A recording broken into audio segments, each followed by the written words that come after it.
Horror कहानियां थी। राजस्थान के एक छोटे से गांव में रहती थी रुक्मा देवी। उम्र यही कोई 60 साल की होगी उनकी। गांव के लोग कहते थे कि वो औरत नहीं बल्कि डायन थी, क्योंकि शादी होते ही रुक्मा के पति की मौत हो गई और फिर धीरे धीरे उसके परिवार के सब लोग एक एक करके खत्म हो गए और साथ ही गांव में पड़ा अकाल। जमीन सूख गई, खेती सूख गई, लोग भूखे मरने लगे। रुक्मा को गांव से बाहर निकाल दिया गया और तब से वो गांव के बाहर झोपड़ी बनाकर रहने लगी। कोई भी रुक्मा के घर के आजू बाजू से गुजरता तक नहीं था। एक दिन गांव के रहने वाले रतन और उसकी पत्नी आनंदी को दूसरे गांव से आते वक्त रात हो गई और अंधेरे में रास्ता भटक के वो रुक्मा की झोपड़ी के पास जा पहुंचे। अरे आनंदी, ये क्या हो गया? हम तो रुक्मा डायन की झोपड़ी के पास आ पहुंचे। अब तो सब बुरा होगा। जल्दी जल्दी से निकल यहाँ से। हाँ जी, सही कहते हैं आप। ये डायन हमको खा जाएगी, जल्दी भागो यहाँ से। तभी रुक्मा झोपड़ी से बाहर आती है। अरे रुको, तुम लोग यहाँ मेरी झोपड़ी में आराम कर लो और देखो, इस रास्ते पर आगे मत जाना। हाँ हाँ, हमें आगे जाने से इसलिए रोक रही है ना, ताकि हमें मार डाले तू। अरे ना ना, मैं तो तुम्हारी जान बचाना चाहती हूँ, मेरी बात तो सुनो। डर की वजह से आनंदी और रतन वहाँ से भाग जाते हैं, लेकिन फिर अगले दिन गांव में खबर फैलती है कि रतन और आनंदी ने अपने घर में फांसी लगाकर आत्महत्या कर ली। वजह क्या थी किसी की समझ में नहीं आया। अगले दिन गांव में जोर का तूफान आया और भयानक तरीके से किसी के रोने की आवाज पहुंचने लगी। अरे भाई, लगता है उस डायन रुक्मा ने गांव पे काला जादू कर दिया है। हाँ भाई, मुझे भी ऐसा ही लग रहा है। लगता है कल आनंदी और रतन मर गए। लगता है ये उसी का किया धरा है। हमें सरपंच के पास चलना चाहिए। वो दोनों आदमी सरपंच के घर पहुंचते हैं। अरे तुम इस वक्त यहाँ पर क्यों आए हो? जानते नहीं बाहर क्या हो रहा है? कितनी डरावनी आवाज गांव में गूंज रही है। बस मालिक, किसी तरह आ गए। पूरे गांव वालों की जिंदगी का सवाल है। अरे मालिक, ऐसे तो सब एक एक करके मर जाएंगे। तो क्या चाहते हो? क्या किया जाए? मालिक, हमें रुक्मा को मारना होगा। अरे जब तक वो डायन गांव में जिंदा रहेगी तब तक गांव में ये सब होता ही रहेगा। शायद ठीक कह रहे हो तुम लोग, मगर ये काम करेगा कौन? मालिक, अगर आप कहे तो हम दोनों मिलके इस काम को अंजाम दे दे। बस आपको हमें यकीन दिलाना होगा कि हम पकड़े नहीं जाएंगे। ठीक है, लेकिन बाहर जो आतंक का साया है उसमें तुम दोनों रुक्मा तक पहुंचोगे कैसे? हैं? क्या तुम्हें डर नहीं लगता? मालिक, आप उसकी चिंता ना करें। काल भैरव का भभूत है हमारे पास। रुक्मा तक पहुंचकर आसानी से मौत के घाट उतार देंगे उसको। हाँ, मैं भी चलूंगा तुम लोगों के साथ। उस डायन को मरते हुए देखने की बड़ी इच्छा है मुझे। सरपंच उन दोनों लोगों के साथ गांव के बाहर की तरफ चल देता है। गांव में घनघोर काली रात पसरी हुई थी और दिल दहलाने वाली चीख की आवाज माहौल को बेहद खौफनाक बना रही थी।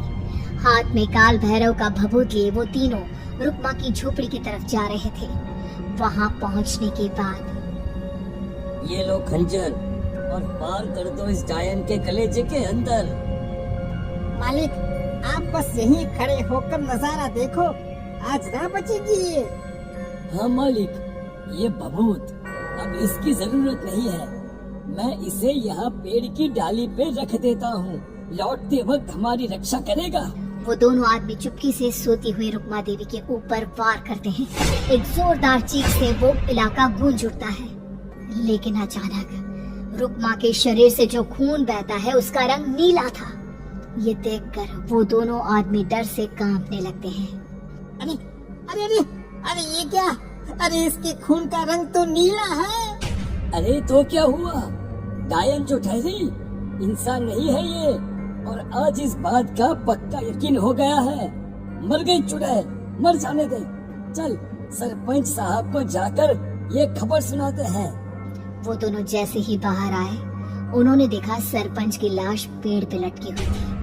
ये देखकर वो दोनों डर के मारे चीखते हुए वहां से भागे, लेकिन तभी एक बेहद डरावनी औरत उनके सामने आकर खड़ी हो गई। कहाँ जा रहे हो? तुम्हें क्या लगा किसी का खून करके बच जाओगे तुम?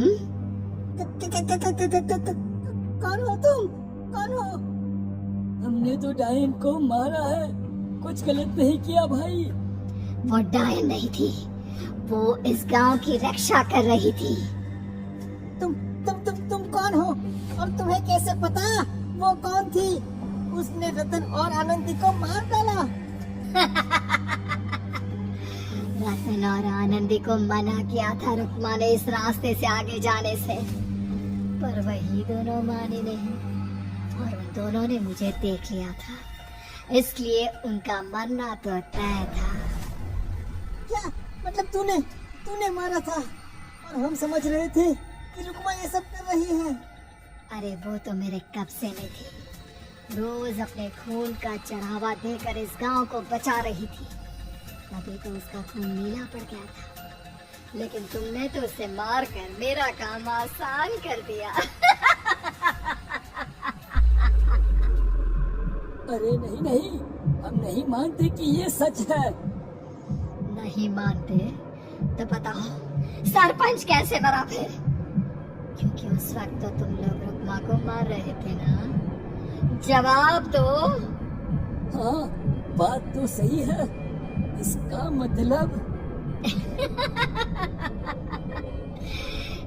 मतलब अब तुम लोगों ने अपनी मौत को खुद दावत दी है, क्योंकि जो तुम लोगों को बचाने की कोशिश कर रही थी वो तो अब रही नहीं। अरे लेकिन कौन है वो जो हम लोगों को मारना चाहता है? आत्मा, रुक्मा के घर वालों की आत्मा। वो लोग कोई आम आदमी नहीं, खूनी भेड़िए थे और रुक्मा ने उनका ये राज जान लिया था। रुक्मा के अंदर शक्तियां थी जिसके चलते उसने उन सबको खत्म कर दिया। क्या? अरे लेकिन पूरा गांव तो समझ रहा था कि रुक्मा अपने घर वालों को खा गई। रुक्मा नहीं, मैं आ गई। क्योंकि असली डायन मैं हूँ और अब कोई नहीं बचेगा इस गांव में, कोई नहीं। भागो तुम दोनों। वो दोनों आदमी पागलों की तरह भागते हुए गांव पहुंचते हैं। वहां देखते हैं कि पूरा गांव खुद की नदी बन चुका था। हर तरफ लाशें ही लाशें पड़ी थी और रुक्मा के मरे हुए घर वाले उन लाशों को खा रहे थे। कुछ देर के बाद उन दोनों का भी वही हाल हुआ।